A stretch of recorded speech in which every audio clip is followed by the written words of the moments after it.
In February 2026, West Ham published their annual accounts. The club was still in the Premier League.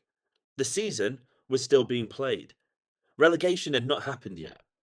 And buried inside those accounts, in language the board signed off on, was this: West Ham were forecasting a liquidity shortfall in summer 2026. That's not a tabloid headline. That is not a supporter's complaint. That is West Ham's own directors, in their own accounts, filed at Companies House, telling their own shareholders, we are forecasting a cash shortfall. That warning was published while the season was still being played. And the board wrote it under two scenarios. Think about that for a second. West Ham's own directors looked at the numbers and concluded this: stay up, cash shortfall. Go down, bigger cash shortfall. There was no good scenario in those accounts. There was a bad one and a worse one. And that is not an opinion. That is not a journalist reading between the lines. That is the board's own going concern assessment. Signed, filed, and published. West Ham were not hit by something they didn't see coming. They published exactly what was coming, while the season was still on. And since those accounts were published, three more things have happened. Their chairman has resigned, a new regulator, with powers English football has never seen before, has started asking questions about ownership, and a Czech billionaire has moved to become the club's largest shareholder. West Ham didn't just lose the Premier League. They are losing certainty over who controls the club. That is this story. 3 years ago, West Ham United won a European trophy. May 2023, Prague, the European Conference League. West Ham's first major European trophy since 1965. 58 years of waiting. One night in the Czech capital, and they delivered. A global fan base. A controversial 60,000 seat stadium in the heart of London. A manager in David Moyes who had kept the club in the Premier League and pushed them back into Europe. And a captain in Declan Rice who had become one of the best midfielders on the continent. It looked like the beginning of something. Here is what actually happened next. They sold Declan Rice to Arsenal for £105 million. David Moyes left at the end of his contract. The manager who had just delivered their first European trophy in 58 years. They spent £132.6 million on 6 new players the following summer. They went through 4 managers in 2 years. Moyes, Lopetegui, Potter, Nuno. And on the 24th of May 2026, despite beating Leeds 3-0 on the final day, West Ham were relegated from the Premier League. Tottenham beat Everton, and West Ham went down into the Championship for the first time since 2011. But the relegation is not the real story. The real story was already in the accounts. West Ham's accounts for the year ending 31st of May 2025 show a club that was already in serious trouble, before a relegation ball was even kicked. Total revenue, £227.6 million, down £42.1 million from the year before. Why? No European football, no Thursday night games, no UEFA prize money, a lower Premier League position, 14th instead of 9th. The revenue base shrank because the results got worse. But the costs didn't shrink with them. Wages are fixed contracts. Transfer amortization, the annual cost of spreading out what you paid for players. That doesn't change because the league table does. The bills arrive every month, regardless of the result on a Saturday. The result? A pre-tax loss of £104.2 million. The largest annual loss in West Ham's entire history. Now here is where that number is hiding. The year before, West Ham posted a £57.2 million profit. The accounts looked healthy. The board pointed to it, and fans saw it and felt reassured. But strip out the Declan Rice sale, the £105 million deal from Arsenal, and that profit disappears entirely. The accounts themselves are explicit on this. The primary reason for the swing from £57.2 million profit to £104.2 million loss was the collapse in profit on player sales, from £96.3 million the previous year to £20 million this year. The Rice sale disguised the problem. Take away the £105 million Rice sale, take away European football, and suddenly the business doesn't work. Their board knew this. Their directors signed off on it. And in February 2026, mid-season, they published it. West Ham's Premier League revenue last season was £227.6 million. Their projected Championship revenue will be somewhere between £80 and £100 million. That's a drop of over £130 million in a single year. They were posting £104 million losses at £227 million worth of revenue. At £90 million worth of revenue, the numbers become a completely different conversation. Yes, there are clauses in contracts, but it's forecasting catastrophe. Their own accounts are specific about what happens next. 3 mitigating actions are listed: further player trading, factoring transfer receivables, borrowing against future money owed to them, additional shareholder funding, or a combination of all 3. In plain English, sell players, borrow against transfer fees you haven't yet received, or ask the owners to put money in. And here's where Jarrod Bowen enters the story. West Ham bought him from Hull City in January 2020 for £20 million. David Moyes identified him, developed him, and turned him into an England international.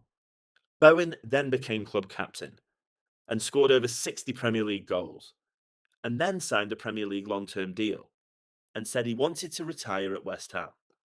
The club's position is he's not for sale. The account's position, the club will need to generate cash through player trading regardless of league position. Regardless. Bowen is not for sale, unless the balance sheet says otherwise. And the balance sheet already does. Relegated clubs don't decide who leaves. The market does. And right now, the market knows exactly where West Ham stand. On the 7th of June 2026, West Ham confirmed that co-chairman David Sullivan had resigned as joint chair and director of the club. The club's statement said Sullivan had been made aware of the impending publication of serious historic allegations. Sullivan categorically denies all allegations. In his own statement, he said the allegations are factually incorrect and entirely false. He reserved all legal rights available to him in relation to what he described as false or defamatory allegations. BBC Panorama and The Times were working together on the investigation, which was broadcast and published the following Monday. Now, here is the detail that changes everything in this story. Sullivan resigned as director and co-chairman. He did not sell his shares. He reportedly retains a shareholding of around 38.8% of West Ham United. A chairman can resign. Shares don't resign with him. Stepping down from the boardroom and stepping away from ownership are 2 entirely different things. And that distinction, that legal gap between a board seat and an equity stake, is precisely why what happens next matters so much. Because for the first time in the history of English football, there is now a body with the legal power to look at the ownership stake and ask whether it's appropriate. The independent football regulator came into force on the 5th of May 2026 under the Football Governance Act 2025. For decades, the ownership question in football only went in one direction. A new buyer arrives. The league runs a fit and proper person test. If you pass, you can buy the club. The regulator then watches new buyers coming in. The IFR changed that fundamentally. For decades, football only checked new owners. The new regulator can now investigate people who already own clubs, not just buyers coming in, people already sitting on the shareholding register. The IFR described Sullivan's situation as extremely serious. It's seeking urgent information from him relating to his suitability under the ODSE regime. This is what the regulator can actually do in order of severity. It can require information. It can open a formal investigation. It can determine that a person is not suitable to be an owner or an officer. It can require their removal from that position. And in most serious cases, it can apply to a court for an ownership removal order, a forced change of ownership, managed by court-appointed trustees. That last power has never been used in English football. The IFR has 90 days to make an initial suitability determination. That window can be extended by a further 60 days in complex cases. West Ham may be the club that shows whether those powers mean anything in practice. For years, football asked whether owners had enough money to buy a club. Now, it's asking whether they're suitable to own one.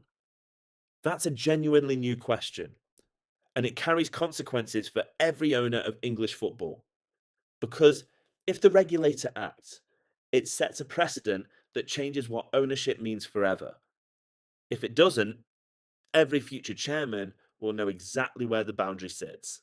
But while the accounts warn of a cash shortfall, while the regulator asks its questions, and while the boardroom empties out, somebody is always moving.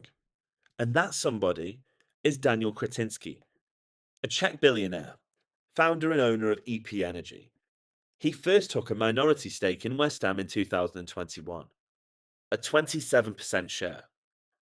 In June 2026, Křetínský's company, 1890 Holdings, agreed to increase that stake to around 43%, buying shares from Vanessa Gold, who inherited the Gold family stake after David Gold's death in January 2023. 43%, West Ham's largest single shareholder. This is not a clean takeover. There was no public bid, no formal announcement of intent to take full control, and no press conference. This is control shifting during a crisis. Křetínský is not walking into a stable club with clear runway. He is stepping into a relegated side with a £104 million loss on the books, a summer cash shortfall already in forecast, and a chairman under regulatory scrutiny still holding 38.8%, and a championship fixture list starting in August. And there is one more detail that tells you everything about the state of the boardroom. Karen Brady. She resigned on the 21st of April 2026. 16 and a half years as vice chairman. One of the most powerful figures in English football. Gone with immediate effect, 8 days before the end of the season, whilst West Ham were trying to survive. Finance expert Stefan Borson said at the time that nobody leaves with immediate effect that close to the end of the season in a planned way. Something must have happened. The executive director Nathan Thompson left the same day. Chief Finance Officer Andy Mollett announced he was leaving at the end of the season. Křetínský is not inheriting a functioning boardroom. He is the one still standing in a room that has been clearing out for months. West Ham United need 5 things at the same time. They need promotion back to the Premier League, because the Championship numbers do not work against a Premier League level wage bill, even with wage clauses. They need to sell players, because their own accounts say that they must generate cash regardless of what league they play in. They need shareholder funding, because the liquidity shortfall is forecast under both scenarios, not just relegation. They need regulatory clarity, because until the IFR concludes its review, the ownership of 38.8% of the club is legally unresolved. And more than anything, they need leadership. From a boardroom that has lost its vice chair, its executive director, and its co-chairman in the space of weeks. But those 5 things pull against each other. Player sales generate cash, but weaken the squad trying to win promotion. Shareholder funding requires owners whose suitability the regulator is currently assessing. Promotion fixes the revenue, but promotion requires a competitive squad in a league that West Ham have not played in for 15 years. And the IFR clock is running. 90 days for an initial determination, extendable to 150. West Ham could face a regulator decision about major ownership stake before they even play their first championship game. What that decision looks like, whether the regulator acts, what it requires, what happens to Sullivan's 38.8%, will tell English football whether its new governance framework has real teeth. Because this is the first real test. Not a rehearsal, not a warning shot, the first genuine case under a law that gave a regulator the power to force an owner out of an English football club. If it acts, the precedent changes everything about what ownership means in this country. If it doesn't, every future owner will know exactly what they can get away with. West Ham United did not just lose their league place. They may be about to find out who actually owns their football club. If this gave you a different way of seeing what's happening at West Ham, give it a like. It genuinely helps more people find the channel. Subscribe to Sports Cash Files. Every week, we look at the money behind the sport. And drop it in the comments. What do you think will happen to West Ham United? Are they at risk of falling further down the English Football League, or will they bounce back? Thanks for watching. See you in the next one.